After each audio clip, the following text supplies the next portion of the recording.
নমস্কাৰ মই ঋতুৰাজ টাইম 8ৰ দৰ্শকসকলৰ বাবে এই মুহূৰ্তত লৈ আহিছো বতৰৰ আগলি বতৰা ইতিমধ্যে দেখিবলৈ পোৱা গৈছে ৰাজ্যৰ বিভিন্ন প্ৰান্তত নেৰানেপেৰা বৰষুণ ঠাই ঠাই বান পৰিস্থিতি আৰু সমান্তৰালকৈ ৰাজ্যৰ বিভিন্ন প্ৰান্তত এতিয়া ভূমিস্খলনৰ দৰে ভয়ংকৰ ঘটনা সংঘটিত হৈছে আৰু তাৰ মাজতে 22 জুন পৰ্যন্ত কেন্দ্ৰীয় বতৰ বিজ্ঞান কেন্দ্ৰই ৰেড এলাৰ্ট জাৰি কৰা পৰিলক্ষিত হৈছে আজিৰ দিনটোত ৰাজ্যখনৰ কোন প্ৰান্তত ৰেড এলাৰ্ট জাৰি কৰা হৈছে সেই সন্দৰ্ভত বিস্তৃত তথ্য এই মুহূৰ্তত লৈ আহিছো আৰু কেহতিয়াকৈ ক্ৰমাগতভাৱে নেৰানেপেৰা বৰষুণৰ ফলতে এতিয়া ৰাজ্যখনৰ বিভিন্ন প্ৰান্তত বান পৰিস্থিতি মথাউৰি ছিঙিছে বহু গাঁও প্লাবিত হৈছে আৰু তাৰ মাজতে ভূমিস্খলনৰ দৰে ঘটনাও সংঘটিত হৈছে শিলচৰৰ এটা প্ৰান্তত ভূমিস্খলনত একে পৰিয়ালৰ 5 জনকৈ লোকৰ মৃত্যুৰ বাতৰিও আহি পৰিছে আৰু তেনে পৰিপ্ৰেক্ষিতত এতিয়া যদিহে নেৰানেপেৰা বৰষুণ অব্যাহত থাকে ৰাজ্যখনত বান পৰিস্থিতি অধিক ভয়াবহ হৈ পৰাৰ সম্ভাৱনীয়তা প্ৰকট big breaking news time 8 full plate মাধ্যমেৰে এই মুহূৰ্তত জনাইছো নেৰানেপেৰা বৰষুণৰ মাজতে পুনৰ বতৰ বিজ্ঞান কেন্দ্ৰই দিছে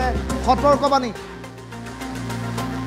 ৰাজ্যত অব্যাহত থাকিব প্ৰচণ্ড ধুমুহা বৰষুণ এই কথাও আজিৰ দিনটোত আঞ্চলিক বতৰ বিজ্ঞান কেন্দ্ৰই এই কথা প্ৰকাশ কৰিছে পুনৰ কেইবাখনো জিলাত জাৰি কৰা হৈছে ৰেড এলাৰ্ট ইতিমধ্যে শেহতীয়া 3টা দিন ধৰি নেৰানেপেৰা বৰষুণ আৰু তাৰ মাজতে পুনৰ ৰেড এলাৰ্টৰ আগলি বতৰা যিকোনো মুহূৰ্তত পৰিস্থিতি অধিক অৱনতি হোৱাৰ আশংকা প্ৰকাশ কৰা হৈছে কোকৰাঝাৰ চিৰাং বঙাইগাঁও ধুবুৰী গোৱালপাৰা বজালি ডিমা হাছাও ৰেড এলাৰ্ট জাৰি কৰিছে আঞ্চলিক বতৰ বিজ্ঞান কেন্দ্ৰ গুৱাহাটীয়ে আৰু ইফালে দেখিবলৈ পোৱা গৈছে বৰপেটা নলবাৰী তামুলপুৰ বাক্সা কাছাৰ নগাঁও মৰিগাঁও কৰিমগঞ্জত অৰেঞ্জ এলাৰ্ট সমান্তৰালকৈ বিশ্বনাথ পশ্চিম কাৰ্বি আংলং আৰু গোলাঘাটত অৰেঞ্জ এলাৰ্ট জাৰি কৰিছে বতৰ বিজ্ঞান কেন্দ্ৰই বাকিসমূহ জিলাতো জাৰি কৰা হৈছে ইয়েলো এলাৰ্ট আজিৰ দিনটোত ৰাজ্যখনৰ মেপ যদি আপোনাক দেখুৱাও তেনেহলে আপুনি হৈ পৰিব আচৰিত অসমৰ লগতে উত্তৰ পূৰ্বাঞ্চলৰ ৰাজ্যটো প্ৰচণ্ড ধুমুহা বৰষুণৰ প্ৰেডিকশ্যন দিয়া হৈছে বৰষুণ অব্যাহত থাকিলে বান পৰিস্থিতি অধিক অৱনতি হোৱাৰ আশংকা প্ৰকাশ কৰা হৈছে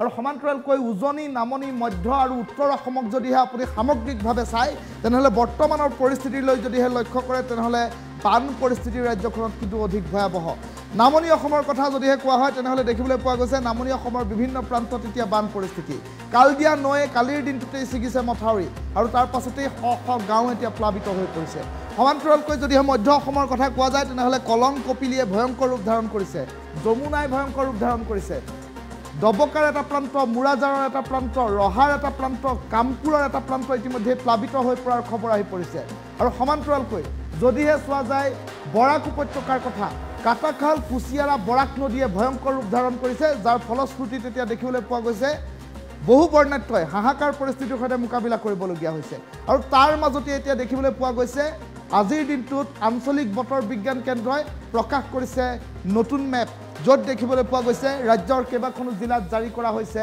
ৰেড এলাৰ্ট অৰেঞ্জ এলাৰ্ট আৰু ইয়েলো এলাৰ্ট ৰাজ্যৰ কোন জিলাত কি এলাৰ্ট দিয়া হৈছে সেই সন্দৰ্ভত বিস্তৃত তথ্য এই মুহূৰ্তত লৈ আহিছো ইতিমধ্যে দেখিবলৈ পোৱা গৈছে আজিৰ দিনটোত এই মেপখন প্ৰকাশ কৰিছে আঞ্চলিক বতৰ বিজ্ঞান কেন্দ্ৰ গুৱাহাটীয়ে য'ত দেখিবলৈ পোৱা গৈছে কেইবাখনো জিলাত জাৰি কৰা হৈছে ৰেড এলাৰ্ট ক'ত ৰেড এলাৰ্ট জাৰি কৰা হৈছে আমি এই মুহূৰ্তত দেখুৱাইছো এইখন ডিমা হাছাও জিলা এয়া আজিৰ দিনটোৰ খবৰ 22 তাৰিখ পৰ্যন্ত এই বতৰ বিজ্ঞান কেন্দ্ৰৰ সতৰ্কবাণী অব্যাহত থাকিব ডিমা হাছাওৰ খবৰ জনাইছো ডিমা হাছাওত ৰেড এলাৰ্ট ঘোষণা কৰা হৈছে ডিমা হাছাওৰ বিভিন্ন প্ৰান্ত ইতিমধ্যে প্লাবিত হৈ আছে যদি ডিমা হাছাওত ৰেড এলাৰ্ট ঘোষণা কৰা হৈছে 22 জুন পৰ্যন্ত যদি ৰেড এলাৰ্ট ডিমা হাছাওত অব্যাহত থাকে তেনেহলে ডিমা হাছাওৰ যিসমূহ দাঁতিকাষৰীয়া অঞ্চল সেই অঞ্চলসমূহ প্লাবিত হোৱাৰ আশংকা প্ৰকাশ কৰা হৈছে যদিহে ডিমা হাছাওত বৰষুণ হৈ থাকে তেনেহলে পশ্চিম কাৰ্বি আংলং প্ৰভাৱিত হ'ব আৰু পশ্চিম কাৰ্বি আংলং যদিহে প্ৰভাৱিত হয় তেনেহলে কাৰ্বি লাংপি জলবিদ্যুৎ প্ৰকল্পই গেট খুলি দিব লাগিব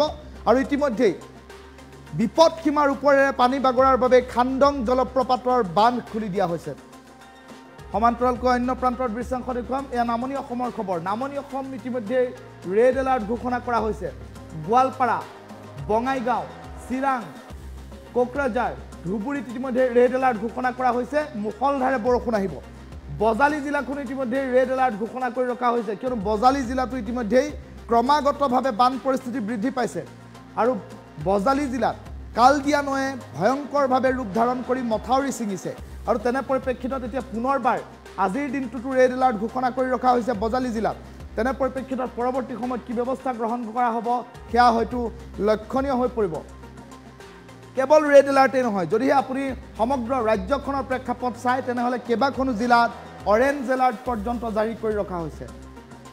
কৰিমগঞ্জ, কাছাৰ, কাৰ্বি আংলং, পশ্চিম কাৰ্বি আংলং, নগাঁও, বিশ্বনাথ, শোণিতপুৰ, মৰিগাঁৱত অৰেঞ্জ এলাৰ্ট দিয়া হৈছে। সমান্তৰালকৈ তামোলপুৰত অৰেঞ্জ এলাৰ্ট দিয়া হৈছে। বাক্সা জিলাখন অৰেঞ্জ এলাৰ্ট কৰি ৰখা হৈছে।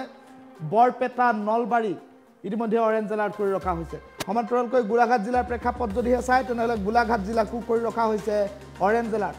আৰু আনহাতে ৰাজ্যৰ আন যিসমূহ জিলা আছে সেই জিলাসমূহত কিন্তু জাৰি কৰা হৈছে য়েল্লো এলাৰ্ট, য'ত পাতলীয়াৰ পৰা মজলীয়া বৰষুণ হোৱাৰ সম্ভাৱনীয়তাই প্ৰকট হৈ উঠিছে। ইতিমধ্যে হাই এলাৰ্ট জাৰি কৰা হৈছে ৰাজ্যৰ কেইবাখনো প্ৰান্তত। ইতিমধ্যে নামনি অসমৰ কেইবাখনো জিলা ইতিমধ্যে ৰেড এলাৰ্টৰ ঘোষণা কৰা পৰিলক্ষিত হৈছে। এই ডাঙৰ খবৰটো এই মুহূৰ্তত টাইম এইটৰ দৰ্শকসকলক জনাইছোঁ, কিয়নো দেখিবলৈ পোৱা গৈছে ৰাজ্যৰ বান পৰিস্থিতি ক্ৰমাগতভাৱে এতিয়া ভয়াৱহ হৈ উঠিছে আৰু তাৰ মাজতে ভয়ংকৰ ৰূপ ধাৰণ কৰিছে বান পৰিস্থিতিয়ে। আৰু সমান্তৰালকৈ দেখিবলৈ পোৱা গৈছে সমগ্ৰ ৰাজ্যত এতিয়া মুষলধাৰ বৰষুণৰ প্ৰেডিকশ্যন।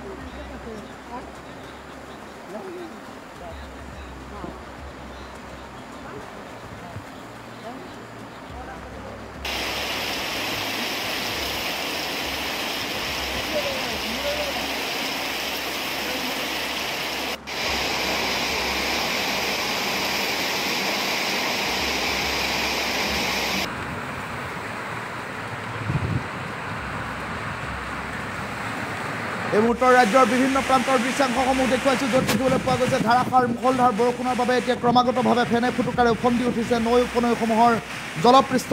আৰু নৈ উপনৈসমূহৰ জলপৃষ্ঠ উপচি পৰাত এতিয়া ভয়ংকৰ ৰূপ ধাৰণ কৰিছে বিভিন্ন নৈসমূহে, যাৰ ফলশ্ৰুতিত বিভিন্ন প্ৰান্তত ছিগিছে মথাউৰি। আৰু মথাউৰি ছিগাৰ ফলত বিভিন্ন প্ৰান্তলৈ এতিয়া প্লাৱন অহা পৰিলক্ষিত হৈছে। ৰাজ্যৰ বিভিন্ন প্ৰান্তৰ দৃশ্যাংশ এই মুহূৰ্তত টাইমটোৰ স্ক্ৰীণত দেখুৱাইছোঁ।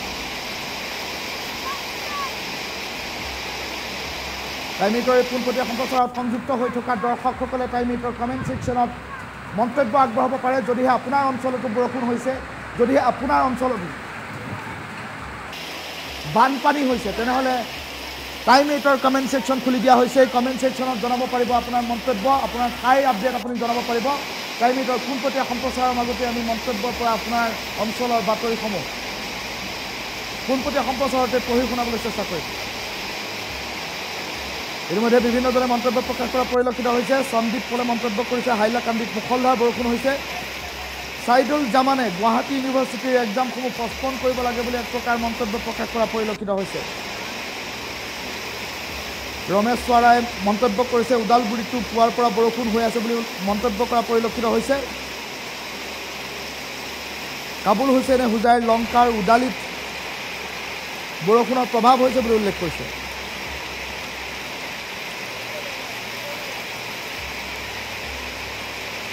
জেৰুবাবুল মমিনে ইতিমধ্যে গোৱালপাৰাৰ আগিয়া মথাউৰি ছিঙিছে বুলি মন্তব্য কৰিছে। মেঘালয়ৰ পানী সোমাইছে বুলি উল্লেখ কৰিছে। উমৰ ফাৰুকে গোৱালপাৰাত বৰষুণ হৈ আছে বুলি উল্লেখ কৰিছে। আৰু মহিবুল ইছলামে মেঘালয়ৰ পানীয়ে যথেষ্ট প্ৰভাৱিত কৰিছে বুলি উল্লেখ কৰিছে। নিৰাজ জয়ছোৱালে কাছাৰত বহুত বৰষুণ বুলি উল্লেখ কৰিছে। সমান্তৰালকৈ বিপুল দাসে আমিনগাঁৱৰ কালিবাৰীত পানী সোমাইছে বুলি উল্লেখ কৰিছে। বিকি আহমেদে নগাঁৱত বৰষুণ হৈছে বুলি উল্লেখ কৰিছে। সমান্তৰালকৈ এম বৰাই নগাঁৱত বৰষুণ হৈ আছে বুলি উল্লেখ কৰিছে। সাইফুল ইছলামে মাজেৰ চৰত বৰষুণ দি আছে বুলি উল্লেখ কৰিছে। উমৰ ফাৰুকে লক্ষীপুৰত বৰষুণ হৈ আছে বুলি উল্লেখ কৰিছে। আব্দুল কায়ুমে হুজাইত বৰষুণ হৈ আছে বুলি উল্লেখ কৰিছে। গণেশ মেধিয়ে মায়ঙত বৰষুণ হৈ আছে বুলি উল্লেখ কৰিছে। আব্দুল চামাদে বৰষুণ হৈ আছে বুলি উল্লেখ কৰিছে। আৰু সমান্তৰালকৈ নিৰাজ জয়ছোৱালে কাছাৰত যথেষ্ট বৰষুণ বুলি উল্লেখ কৰিছে। দুলুমণি চহৰীয়াই দৰঙত বৰষুণ দি আছে বুলি উল্লেখ কৰিছে।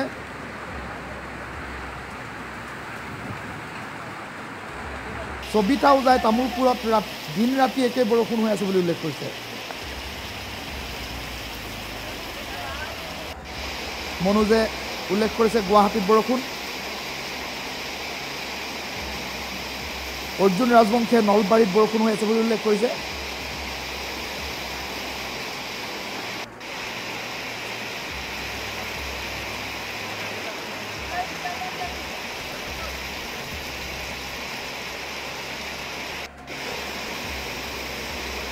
ভিন্ন প্ৰান্তৰ খবৰসমূহ এই মুহূৰ্তত টাইমিটৰ দৰ্শকসকলক জনাইছোঁ। ইতিমধ্যে দেখিবলৈ পোৱা গৈছে কেইবাজন দৰ্শকে টাইমিটৰ কমেণ্ট ছেকশ্যনত তেওঁলোকৰ প্ৰান্তৰ খবৰসমূহ মন্তব্য আকাৰে প্ৰকাশ কৰা পৰিলক্ষিত হৈছে আৰু পোনপটীয়া সম্প্ৰচাৰৰ মাজতেই সেই মন্তব্যসমূহ আমি পঢ়ি শুনাবলৈ চেষ্টা কৰিছোঁ। ৰাজ্যৰ বিভিন্ন প্ৰান্তৰ খবৰ এই মুহূৰ্তত টাইমিটৰ দৰ্শকসকলক আমি পোনপটীয়া সম্প্ৰচাৰত জনাই আছোঁ।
Bismillah, betul dah pada. Tak apa.